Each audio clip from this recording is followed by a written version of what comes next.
Halloween Kills is the latest installment of the Halloween franchise, following up on the David Gordon Green movie that completely wiped every sequel, every Rob Zombie movie from canon, and it's just a follow-up to the original John Carpenter film. This movie picks up immediately after where that movie left off. The Strodes have left Michael to burn in that house, but lo and behold, the fire department comes to the rescue. Uh-oh, who called them? And they get Michael out, and now Michael is back on a killing spree. They gotta get him again.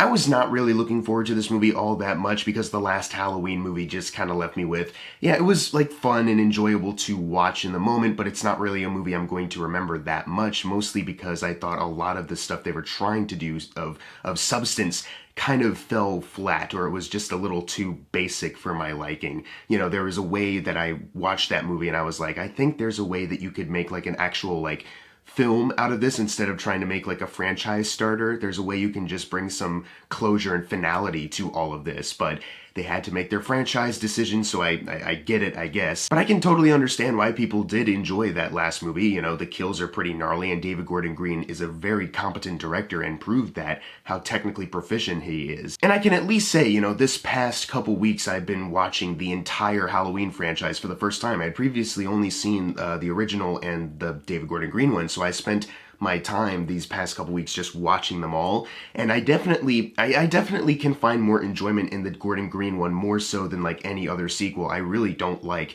any Halloween movie other than the Carpenter original. So when it came to Halloween Kills, I was still kind of skeptical because I was like, yeah, I was kind of, you know, interested to see the last movie. It had a good trailer and it just turned out, this kind of has a fun looking trailer, so could be especially since it's the same team. It's still Blumhouse, it's still David Gordon Green and Danny McBride coming in to write and direct. But I was hoping that now that they had gotten like the, you know, initial franchise starter bits out of the way, now that they could have the sequel that maybe could potentially hone in on some more interesting stuff. Maybe they could like strip away from some of the stuff that was kind of overcrowding the last movie, and they can just purely focus on the stuff that I want to see.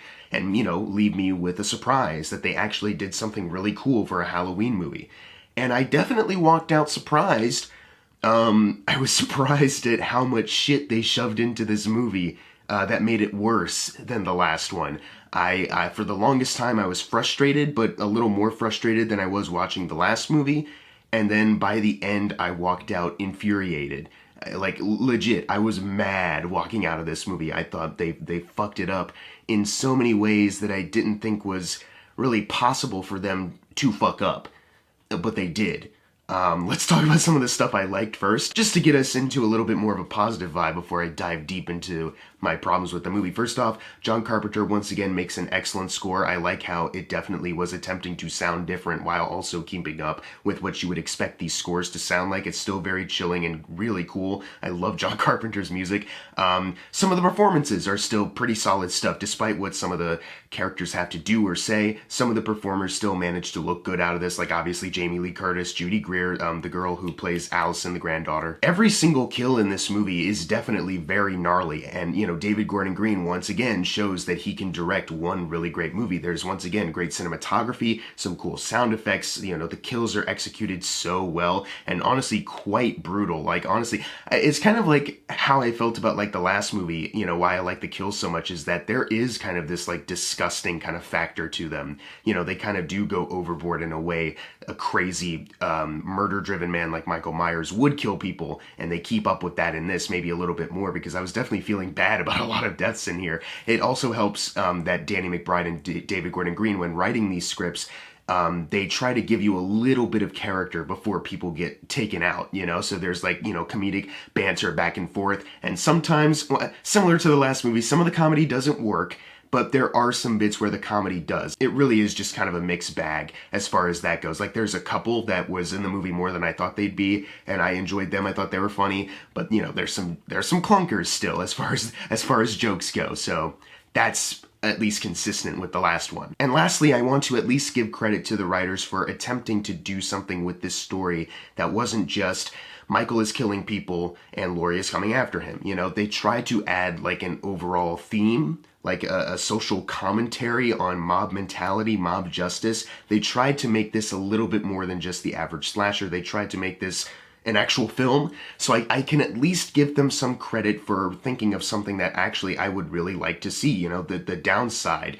of this mob mentality that you so often kind of see in parts of the real world. You know, I definitely like the idea of exploring that in the concept of a Michael Myers movie. Let's get into negatives now, because that's the part of the movie that's like the most frustrating and takes up the most time and is like the most infuriating. So let's start there, actually. And there might be some details that I mention here that you might not know if you've avoided some trailers.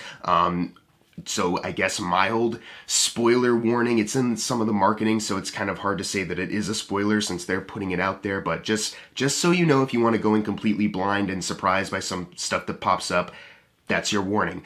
Okay, so Tommy Doyle, little boy from the first Halloween, Kyle Richards, who plays the little girl Laurie eventually had to look after too, Lonnie, the bully of Tommy Doyle, and the Marion Chambers, who was like driving Dr. Loomis to the insane asylum that night. They're just hanging out at a random bar during talent show night to, I guess, commemorate the 40th anniversary of the Michael Myers attack, to the point where Tommy Doyle, you know, he gets like a grand introduction from Lonnie, played by Robert Longstreet, who I love. I love seeing him pop up and stuff. And Tommy Doyle, played by the nerd from Breakfast Club, was, you know, that was fun. They give him like a funny introduction. He goes up like, "Oh guys, it's talent show night. Oh, it's pretty funny. Oh, I'm about to do something funny. Psych, I'm actually about to say a serious speech about the danger of Michael Myers and how we should honor Laurie Strode, and this is a time to commemorate and reflect on Michael Myers in that night." And it just made me think, like, what the fuck? Like, who was writing this scene and thinking, like, this is great, you know, this is actually a great time to do this. Talent show night, Tommy Doyle just has the amazing idea at some random bar with a bunch of drunkards. I am going to give a serious, sobering speech about Michael Myers and how he's haunted us for 40 years. It was just so awkwardly staged, because that's when they actually do make the reveal of like, he's on stage and he's like, "Hey everyone, look at that table over there. Spotlight shines on Kyle Richards." They might as well be saying, "That's the little girl from the first movie. Move over the spotlight. That's the doctor who was driving Dr. Loomis in the first movie. Move that over. That's the bully from the last movie," you know? And it's like, wow, this is so awkwardly staged, but it also kind of doesn't make sense to me, because would Tommy Doyle and Kyle Richards grow up and be like so desperate to learn anything about Michael Myers that they reach out to some old lady who didn't really play that much of a factor into Halloween night? Would they still even be in Haddonfield? Would they even remain friends? Would they? I legitimately don't know, because the last movie was just about Laurie Strode. But now that they have to make another one, they're just very obviously thinking, well, what do we do? What can we do? Well, people like to see characters from the original return, you know, have them be the same people. Well, if we can't do that, we can at least bring the same characters back. So we'll do that. They're all grown up now, and they're playing a part in this sequel plot. And it's like, it would have been, now that I'm seeing them actually back and seeing how rushed and just like flung into the movie they are, it would have been much more interesting if you explored them more in the last movie, establishing like, hey, Tommy Doyle is still here. You know, if you really want to explore that, you can. But there's a side of that where I'm like, I don't really want to explore it, because I'm thinking this is incredibly stupid how this little boy from Halloween was so traumatized by Michael Myers that he's grown into a man who can't move on from it. The only person who I'd say it makes sense that they're so traumatized by Michael is Laurie Strode, and that was the entirety of the last movie, you know? Makes sense. This little boy who barely saw Michael is talking about how he was traumatized essentially for life by Michael, and so was this little girl, and so was Lonnie, who, you know, they give a little bit of a retcon as far as like, he encountered Michael that night too. Here's a quick little reshoot thing that we just did. I think it's the idea that not only these characters, but their message spreads to everyone. Everyone starts talking eventually. There's so much bad dialogue in this of people just repeating essentially the same stuff that Laurie was mostly saying in the last movie. Michael, he's more than a man. He's got supernatural kind of abilities that are, you know, not like any normal man. He's dangerous. He's pure evil. He's driven by evil. You know, he's been haunting this town for 40 years. You know, and it's like just so heavy-handed, and it's so over the top. I don't buy it. I don't buy the fact that this town has been haunted and they're all traumatized by Michael for about 40 years. First of all, can you really call it 40 years? Because the man showed up one random Halloween night in 78. One night. 40 years later, and they don't even know about this until like very later on, but Michael comes back on 2018 Halloween night and starts wrecking havoc, Can you really call that 40 years? Because it's just 2 nights. And obviously he's murdering more people in this last Halloween movie, and he did murder more than one person in that first Halloween movie, obviously. But can you really say that it was so impactful that it's lasted in the town for 40 years? Everyone is traumatized. Everyone's got a story about how they've been so traumatized and mentally afflicted by Michael Myers. Really? But then they kind of start to form a mob, evil dies tonight. We're going to hunt down Michael Myers together. Awesome. All right, sure. That part is still good. The setup for it, I think, is incredibly hokey and cheesy, and I don't really buy into a lot of the main force of it, but okay, if you want to examine this as like a social commentary, let's go. These guys eventually start chasing after a guy who doesn't even look like Michael Myers, but for some reason, upon first glance, they're like, that must be him. That's him right there. It's just a guy who's in a psych ward outfit. It's one of the people who escaped from the bus that Michael did in the last one. He's very short, like hunched over kind of short. Even if he like stood up straight if he could, wouldn't even match the same height as Michael Myers. He's actually speaking, dead giveaway. He doesn't walk as cool as Michael does. He kind of does like a goofy little run, like a short old man run, He's like bleeding from the head. He's like actually crying for help. And these people are just like, well, that must be Michael Myers because he looks fucking crazy. Instead of like, you guys keep saying you're haunted by this man for 40 years. You guys know so much about Michael. Everyone is so traumatized by Michael and everyone knows Michael Myers. But no one looked at this guy and was like, not him, not the same height. It's the height that's the dead giveaway. But they make the rest of the social commentary about them going after this guy wrongly. But if it was somebody who could like match the look almost, like at least wear the same color clothes that Michael does, then maybe I could buy into it. Like, you know what? There you go. That's good. That's a good way to do this. But instead they did it in the worst way possible. Obviously because they're trying to draw sympathy from the audience to this character. Feel bad for this insane person, whatever their affliction may be. It's not worth this. And it's like, so you see the little goofy run, you see him crying for help. You're like, oh no, they're going after this guy. But if it was someone who was like, just stone cold, tall, same kind of clothes, maybe the same exactly, we don't know, then you could have an interesting kind of dissection of like where maybe you, the audience member, are like, well, is it Michael? I don't know. It could be. The height seems to match. It's about as stoic as I expect Michael to be. They completely fucked up on that casting, though. They made the worst decision possible, and then as it goes on, shit hits the fan. That's all I can say. And they have some shots linger on some stuff, and you can kind of see like faces going like, huh, maybe we did something wrong here. Someone comes up, I swear to God, and is like, Michael has made us the monsters now. And I laughed.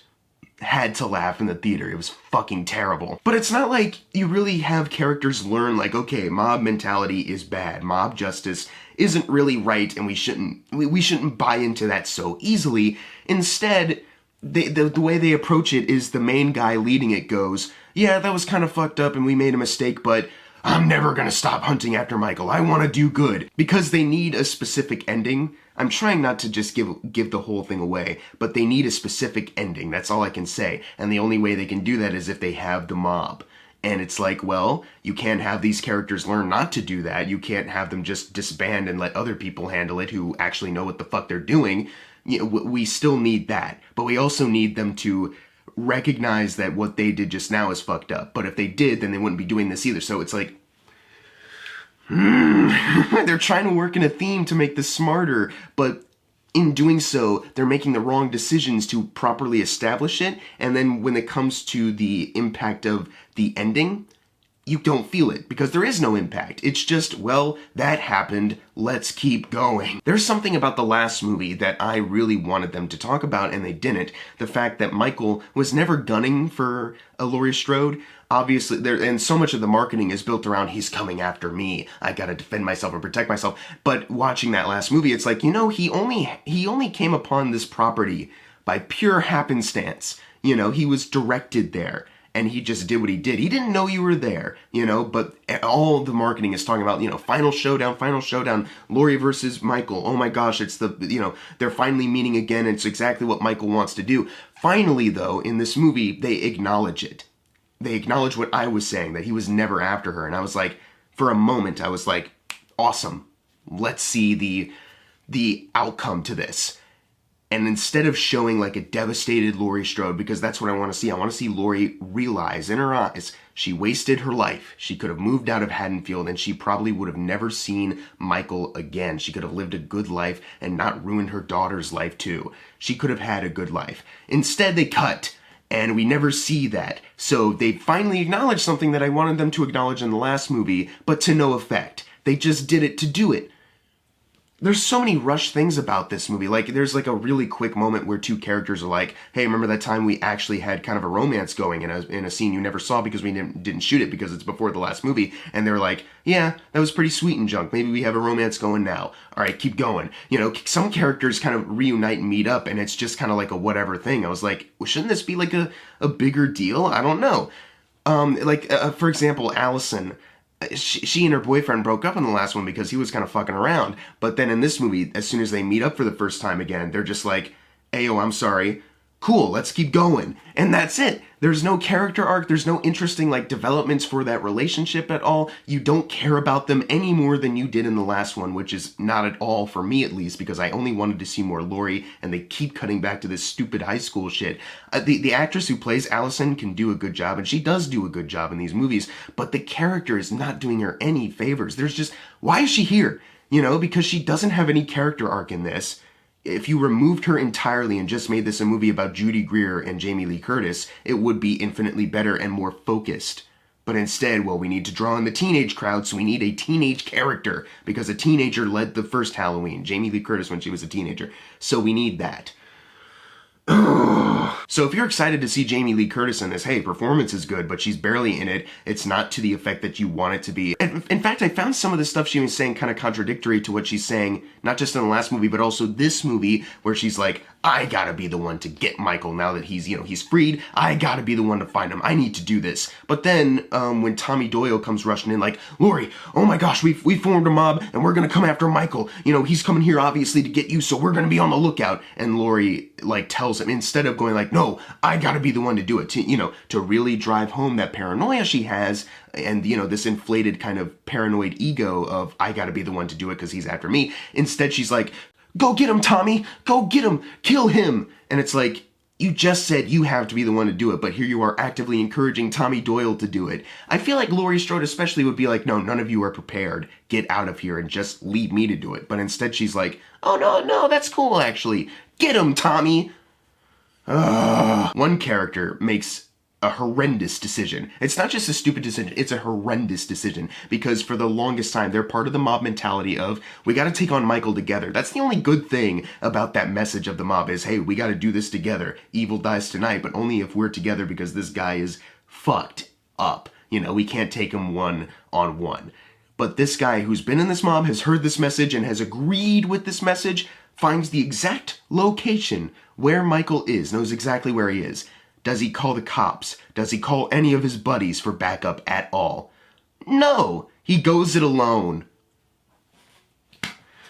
Oh my god. But it's not like one of those things where you're like, okay, thinking about this character and the logic that the movie is showing that they have, I can buy into this decision they're making. It's like, no, it's completely just stupid. It's just, well, we're doing it to do it. Who cares? You're about to see Michael Myers kill people. That's what you want to see. So who cares about story? Who cares about an interesting theme or character arcs? Good plot, good film. We just need kills. As long as the kills are well made and not goofy as fuck like the last movies, then that's all we need. So there's so much about this movie that just like, for the longest time, I was just so frustrated because I was like, you know what, the kills here are fantastic, legitimately. And David Gordon Green and Danny McBride, they have an idea of how to do this interestingly. And David Gordon Green directs a really good-looking movie. But there's so much here to not like story-wise, you know, screenwriting-wise, but also directing-wise, there's some bad acting in this. It's not just a bad dialogue problem, although there is a lot of bad dialogue. I mentioned there's some jokes that don't land, but there's so many moments where I was like, is this even a real actor? You know, and I don't mean to be like rude or anything like that, but for real, some people say their lines as if they're like a real human being, which is like, hey, sometimes you can direct real people and make it work, but if it just stands out and completely contrasts from the actual people who are acting, why the fuck are you doing that? Why, you, the director, are you not thinking, wait, no, sorry, let me try to coach this guy a little bit better. Let me try to coach these kids a little better about how to do this. And they don't. It's just, it's still in the movie, but they don't feel like actors. Oh my God. So there's so much that I disliked, and it leads to an ending that I hated. When it started happening, it's legitimately like the last 2 minutes. When it started happening, I thought it was a dream sequence because it's edited so terribly. It's choppy. It looks like a reshoot because even though they were just in like a street setting, you can see the houses in the background, you see some cars, all of a sudden it looks like they're just shooting in the black void of like a soundstage, like green screen area. All right, paint the color black. All right, now do some shit. We'll shine a light from behind, and that's it. And you know, it's so poorly staged at that point, you know, you can hardly tell what's actually happening, even though they've been doing a good job of showing you in detail how people are getting killed. All of a sudden, you can't tell what's happening. And they make one final kill at like right before the credits roll that I absolutely hated. It was abrupt, poorly staged. I can't even think of the logic of why this character went to this place, to be honest with you. And it was just so obvious at that point, like, oh, they realize they need to make another movie. This is the setup for the final chapter of the Michael Myers, Laurie Strode saga. Okay, you know, and it really ruined a lot of goodwill that I could have potentially had with this movie. All of a sudden they give me an ending that's just a big old fuck you. Because if I'm being honest, the Halloween franchise sucks. The John Carpenter one is the only good one because John Carpenter wasn't thinking about making a franchise. He just wanted to make a movie about a serial killer who is essentially characterized as the boogeyman just because he's pure evil. When he gets shot 6 times and falls off the balcony but disappears, you can buy into that a bit because, you know, they've shown he's just so driven by killing. He's just so emotionless and there's just nothing there. You can maybe buy that he was able to crawl away and get out, but you can also see why the other characters would be like, oh shit, we're dealing with the boogeyman, right? I don't like how the sequels kind of hone in more on like, oh, well, what if he actually was kind of satanic? There's like a cult kind of brewing that makes him what he is. You know, he can be lit on fire and die from burns, but he can come back and forth just inexplicably. And I've hated that about a lot of these sequels. I really do. So in David Gordon Green's, it was kind of back to what I liked about how Michael was characterized in that first movie. It was like, okay, yeah, he loses some fingers in this. And as far as I can tell, he didn't grow them back. I should have paid more attention, I'm sorry. But as far as I can tell, there's not a scene where he's like, I'm completely reborn and everything, blah, blah, blah. You know, he's got burns on the side of his mask. All of a sudden, though, in this movie, they start to embrace what I've absolutely hated about this franchise. For no reason, really, just so they can have this terrible sequel bait ending. And I absolutely hated it. It just came across so studio at that point. And I was just completely checked out. I don't care about Halloween Ends. I know Jason Blum was like, even though it's called Halloween Ends, I want to see more Halloween movies. I could see like a lot more Halloween movies. I don't care to see those. I don't want to see more, especially if they're making it. Because, man... it's ridiculous. Like, I'm trying not to just tell you exactly what happens, but it's finished, you know? It gets to a point where you're like, oh yeah, there's no coming back from that. Then all of a sudden, it's the ending time with the choppy editing, reshoot looking quality, and just no explanation as to what's fucking happening. If you enjoy this movie, more power to you. Obviously, I'm glad you enjoyed it. Not trying to take that away from you, but if I'm being honest, I can't understand why, because I feel like, you know, kills are one thing, but as far as like the overall movie, there's just so many narrative choices that suck. There's just so many poor moments of direction when it comes to these actors. When it comes to writing this dialogue, it makes everyone look bad. Honestly, there's a friend of mine who really enjoyed the last Halloween movie, and obviously I can understand why, and that's obviously great, but then he comes out of this one, he's like, dude, that was fucking terrible. Like, he like was making comparison to like The Rise of Skywalker, and I was like, you know what? Yeah, you know, I can totally see that. So I can see being a fan of the last movie and also coming out of this hating it, you know? I'm kind of done. I saw the trailer for Scream before, and it just reminded me of like how much more excited I am for another Scream movie than I am ever going to be for like a Michael Myers movie. Because, you know, Scream doesn't have to reboot their entire continuity. They can work with what they have, and it's mostly enjoyable. You know, I know some people have like some mixed opinions on the sequels, but honestly, it's been a while since I've seen all of them, but I honestly have a fondness for them. You know, obviously the first movie is fantastic and, you know, the best one, but, you know, I enjoy 2. You know, there's parts of 3 I like, and 4 I think is really good, you know? Scream, I think, is just a more focused franchise kind of thing than Halloween. Halloween's always like, well, we got to do this now because this is what people want to see. Oh shit, no, it's not. We fucked up and now it's embarrassing. Let's redo it. Let's redo it again. Maybe again. I'm gonna give Halloween Kills a C-. There's some things that you can definitely enjoy from this that are definitely competent, but I can't imagine walking out of this movie going, that was actually a really smart Halloween movie that had some themes that were actually really challenging. It's like, no, it's really stupid, actually. I refuse to think that anything can be challenging if the logic can be picked apart so easily, not just in the movie, but also with the creative decision behind it. But if you've seen Halloween Kills, leave in the comments below what you thought of it, and as always, thank you guys for watching. Make sure to subscribe. I'm Jackson Fulcher. See you guys next time.